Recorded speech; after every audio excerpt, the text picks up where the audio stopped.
গার্লফ্রেন্ডের নাম্বার মা দিয়ে সেভ করে রাখছিলাম। আর না রাখা কোনো উপায় আছে? কারণ আমার যে বন্ধু বান্ধব তারা অবশ্যই আমার মোবাইল থেকে আমার গার্লফ্রেন্ডের নাম্বার নিয়ে যাইবো, নিয়ে অবশ্যই কল করব। এই কারণে তাদের বইয়ে আমি গার্লফ্রেন্ডের নাম্বার মা দিয়ে সেভ করে রাখছি। তো একদিন আমি বসে মোবাইল টিপতেছি, মোবাইল টিপার পরে আমার একটা বন্ধু আছে এখানে আইসা বলতেছে, কি রে এখানে কি করস?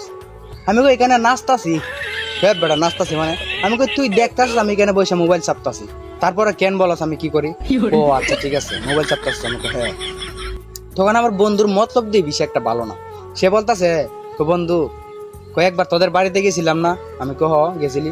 তোর মা আমাদেরকে যে একটা আদর করছে রে, নিজে হাতে রান্না করে খাওয়াইছে, তোর মারে অনেক ভালোবাসি রে, তোর মা আমাদের নিজের সন্তানের মতন মানে আদর করে। তখন মানে এই কথা বলার পরে আমি তো পুরো জাকি ধরছি। আমি এত মতলব বিষয় একটা ভালো না। আমি তাড়াতাড়ি আমার মোবাইলটা পকেটে ঢুকাইছি। পকেটে ঢুকানোর পরে তো আমার বলতে বলতেছে, রুকন তোর মায়ের সাথে কথা বলতে খুব ইচ্ছা